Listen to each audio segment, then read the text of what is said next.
Hey, Shalom. Call Allah Yahweh Bahashem, Yahweh Shai, Bahashem, Rakakadash. Double honors to the apostles, elders, and bishops of Great Millstone. Salutations to all my fellow laborers, doing this work in truth and sincerity, risking their lives to do so.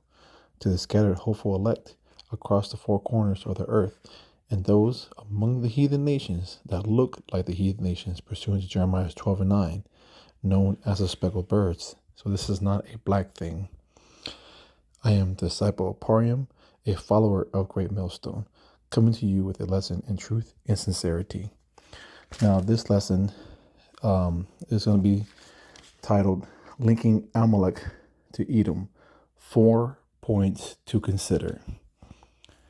So just kind of bear with me, and I pray that I can get through this as best as possible. This will be kind of tedious. Been a couple of days writing some notes down, and just kind of praying that I could bring this out in an edifying manner.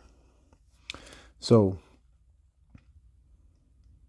I want to start out with showing that Amalek is the great grandson of Esau, and it has nothing to do with Japhet. Right? So Esau's son Eliphaz had a concubine in Timnah, as you could read here in Genesis 36:12.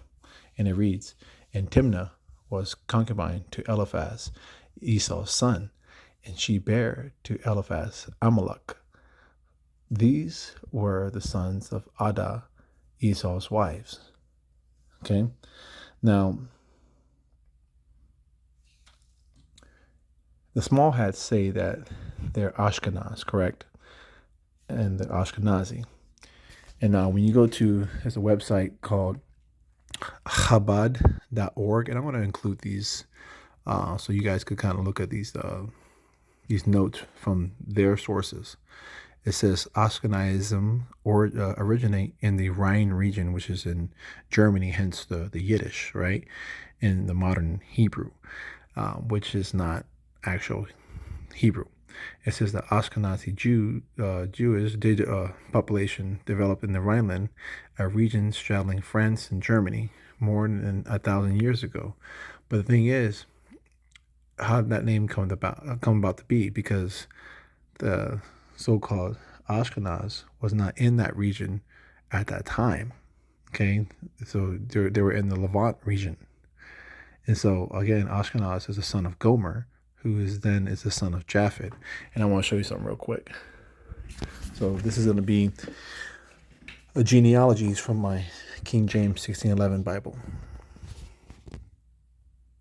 So you see that right there. It says Ashkenaz, right? Who's here? It says father of the German people. Some notes that I've taken, right?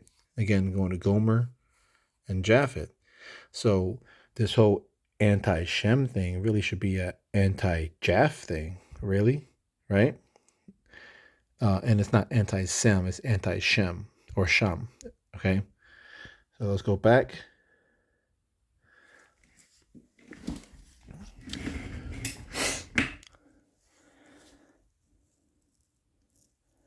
I want to go to Exodus 17 and 16.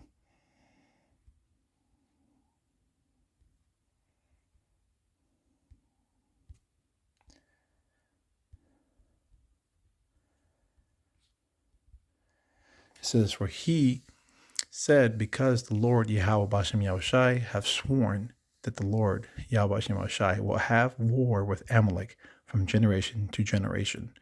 So this is a future prophecy that is showing that Amalek they haven't disappeared. They're still around today. And so the Lord does not like Amalek for what they did to the children of Israel coming out of Egypt, going into the promised land, and how, they gave them hell. Okay. So that's why the Lord has a hatred with them, and that there will be, as it states again, that war with Amalek from generation to generation. Okay. So now going back to,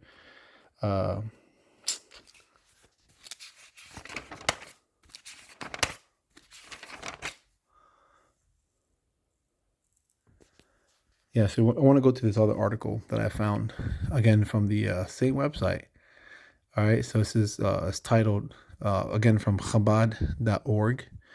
It's titled the Jewish Woman .org, and it's a lesson from Timnah the concubine.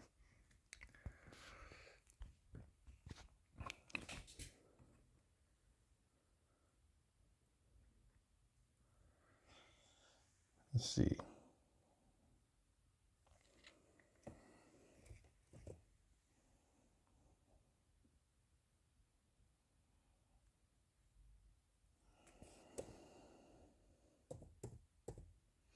So it says the Talmud, Sanhedrin 99b, fills in some missing details by explaining that Timnah sought to convert to Judaism, and which wasn't even a thing back then. You were an Israelite. There was no such thing as Judaism, and came to Abraham, Isaac, and Jacob. But they refused to accept her. So the Talmud asks why Timnah gave birth to Amalek, and concludes that it was because they rejected her. Let's see. So yeah, she became a concubine to Eliphaz. So read through this.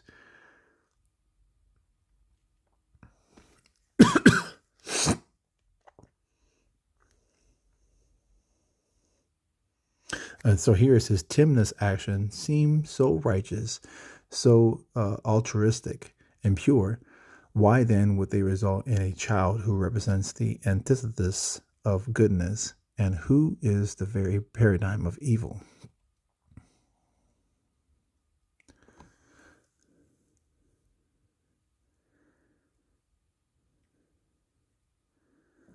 So here it says Timnah was not searching for God, but rather for her personal,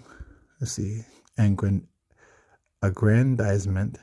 Her motives were not selfish, but rather all about herself.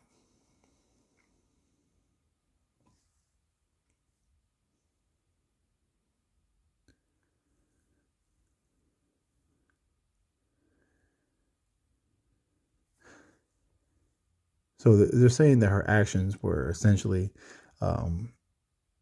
in good spirit and wanting to convert to Judaism, and which is funny because to me this kind of ties in how they trace their family lineage through the mother, okay, which is not biblical, and we'll get to that later on.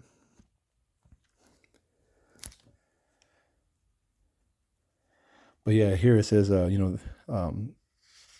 of the small hats believe that Abraham was a seeker of converts, and that does not line up with Numbers 1 and 2. So let's go ahead and grab that real quick. Numbers 1 and 2 says, "Take ye the sum of all the congregation of the children of Israel after their families by the house of their fathers," all right, not mothers, "with the number of their names, every male by their polls." And again, if you go to Numbers 1 and 18, I believe, and it reads, "And they assembled all the congregation together on the first day of the second month, and they declared their pedigrees after their families by the house of their fathers, according to the number of the names from 20 years old and upward by their polls." That's plain, point blank, period. You can't say that it's by their mother. How can the ground produce seed? You ask yourself that. You can't.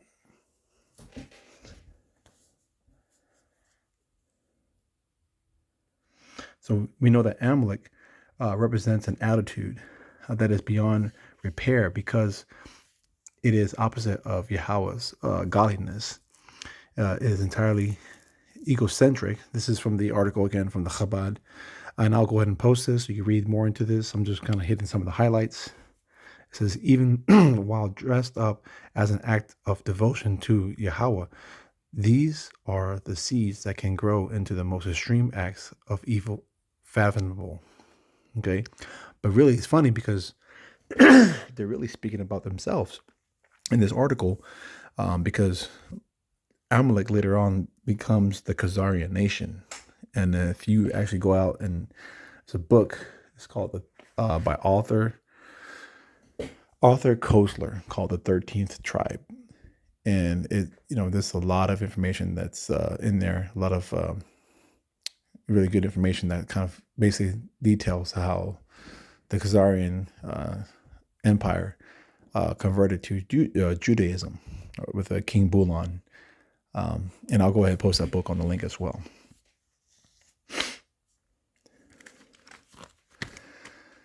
So,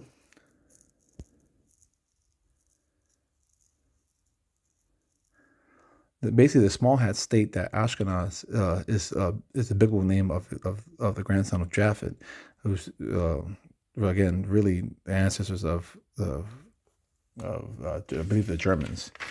Okay, so if I get that wrong, anybody just go ahead and put a comment down.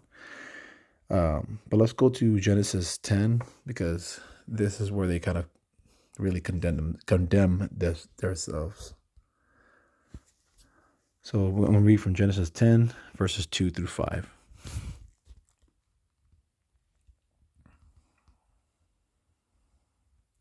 It says the descendants of Japhet. It says the sons of Japhet, Gomer and Magog, and Madai and Javan, and Tubal and Meshach and Tiras. And the sons of Gomer, Ashkenaz and Riphav and Togarmah. And I showed you that earlier in that genealogies chart in my 1611 Bible. Verse 4, and the sons of Javan, Elisha and Tarshish, Kittim and Dodanim. And we know Kittim is over there in Crete, right there off of Greece. And the people that were living there prior were was Japhet, who we know as the Pacific Islanders today. All right.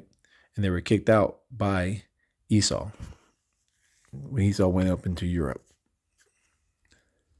So verse 5, by these were the isles of the Gentiles divided in their lands, everyone after his tongue, after their families, in their nations. Okay. And that word Gentiles is Strong's H1471 and is Gawaya. I'll go ahead and pull it real quick.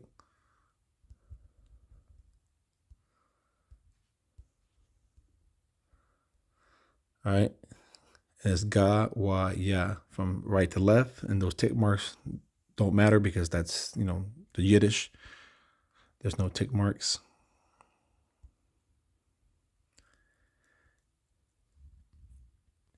And it says usually of non-Hebrew people.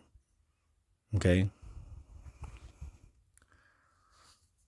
So, yeah, they're not the chosen lineage through the line of Abraham, Isaac, and Jacob.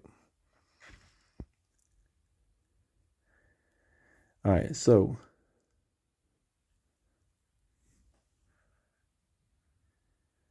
I'm going to go through Zechariah 9 and 6.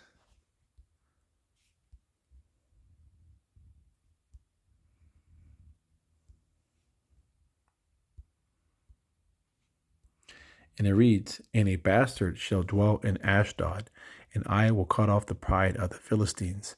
And Ashdod today is modern day Tel Aviv. And these bastards that it's speaking of are the JOOs that are living in the land today. They're not the true people. Okay. So point number 1, I want to bring out, remember I have 4 points. So by their logic, they are Ashkenaz, which really is the son of Gomer, who is the son of Japhet. So it has nothing to do with Shem. So how can they claim anti-Shem and really it should be anti-Jav? Okay.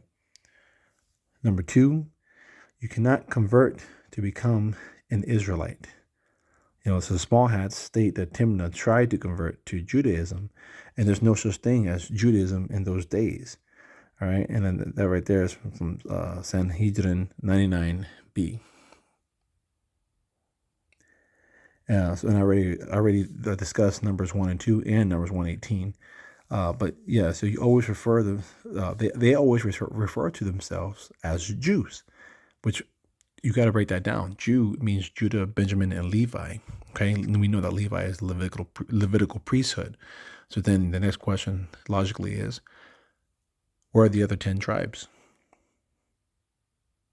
Okay.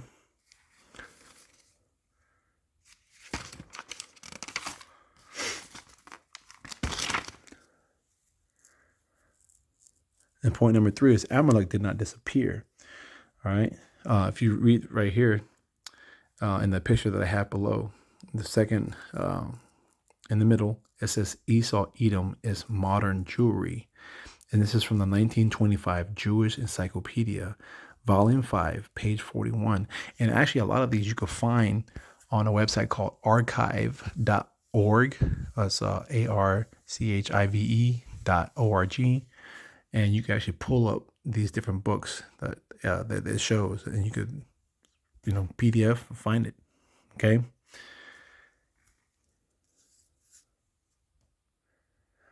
And it says right here, strictly speaking, it is incorrect on the picture on the bottom. So strictly speaking, it is incorrect to call the ancient Israelite a Jew, or to call a contemporary Jew an Israelite or Hebrew. Okay. And we knew that the kingdom of Judah was part of the southern kingdom. You got to remember that the kingdom was split. Okay. The other 10 tribes were above on the northern side. And that's from the Jewish Almanac, 1980, page 3. Again, their sources. And the very top one, the Jews began to call themselves Hebrews and Israelites in 1860. And that's from Judaica Encyclopedia, 1971. So you're starting to see the link between Amalek, Esau, and Rome. Okay. Let's see.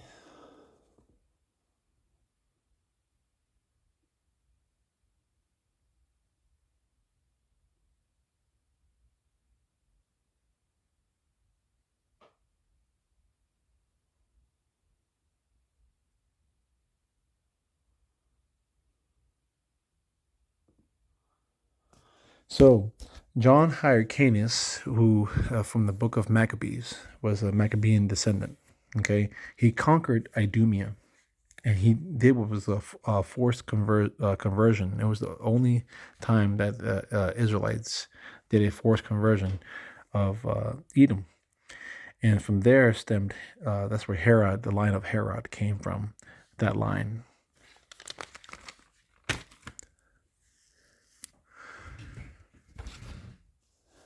Let's see. So.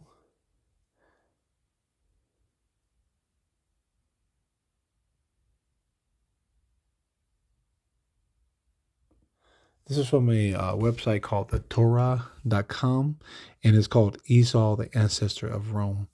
And I'll go ahead and link that in there as well. A lot of their rabbis and their scholars link Rome to Esau, to Edom, or as they say, Edom. Okay? So Herod, he marries Maccabean priestesses, right? Herod marries into the Maccabees priestly family, and he becomes king of Judea. So, and then from Herod came Antipater, who was an Idumean convert, and an advisor to priest Hyrcanus, the grandson of John Hyrcanus. And later, Antipater's own son, who's Herod. So essentially, with that, let's see. It's like I'm just kind of reading through this real quick.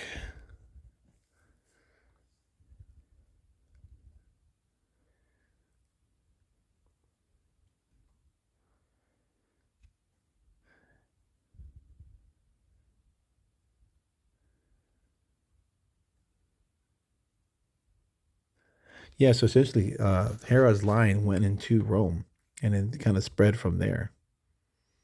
Okay, and we know Rome, modern day Rome today, is America, aka Babylon the Great, and their rabbis, they know about this. There's plenty of videos of them speaking about this point.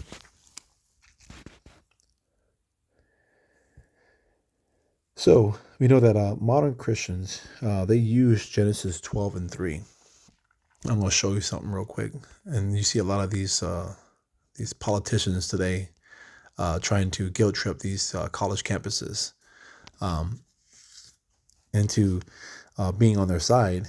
And they're saying that everyone's, saying all kinds of bad things about the small hats. No, they're peacefully protesting. Okay. So what they do is they'll say, and I'm going to read this, and I will bless them that bless thee, and curse him that curse thee. And they'll try to be like, oh, we don't want to be cursed, right?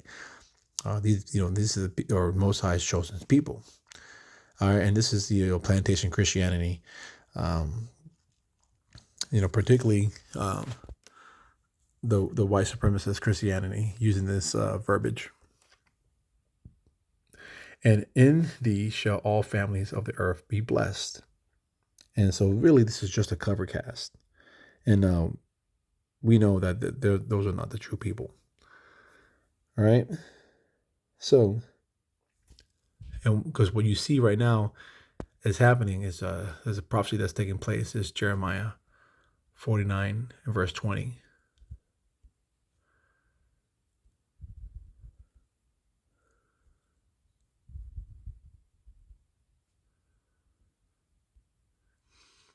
It says, therefore, hear the counsel of the Lord that he hath taken against Edom, and his purposes that he hath proposed against the inhabitants of Teman. Surely the least of the flock shall draw them out. And that's what's happening. They're small. These people are small in number, and not only that, but they're drawing all these nations into that area. And it's not really them. It's really the will of the Most High, Yahweh Bashem Yahushai, that's doing it. Okay? And the prophets are the ones that are speaking these words into existence. Hebrews, the first chapter.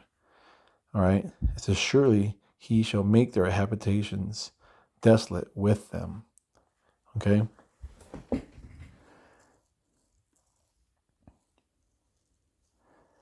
So we know that third woe is going to be coming quickly. Now, part 4 is, so how can the small hats say that they are at war with Amalek when we know that the Palestinians are Ishmaelites and they came from the Ottoman Turk Empire? So really it's Amalek who's at war with Ishmael. So that's my 4th point.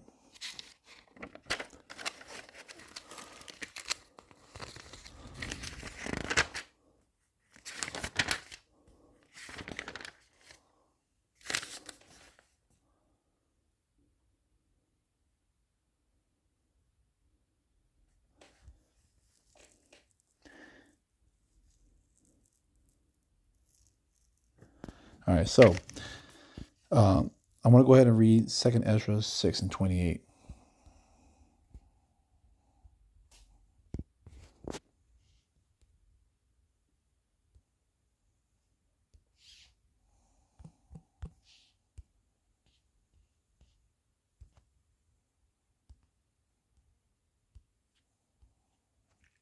It says, as for faith, it shall flourish, corruption shall be overcome, and the truth which hath been so long without fruit shall be declared. So I just pray this lesson was edifying unto the flock, and you guys are able to see that linkage, okay, between Amalek and Edom, and the 4 points to consider. So I want to say, Kwam Yasher Allah, Shalom, and on to the next.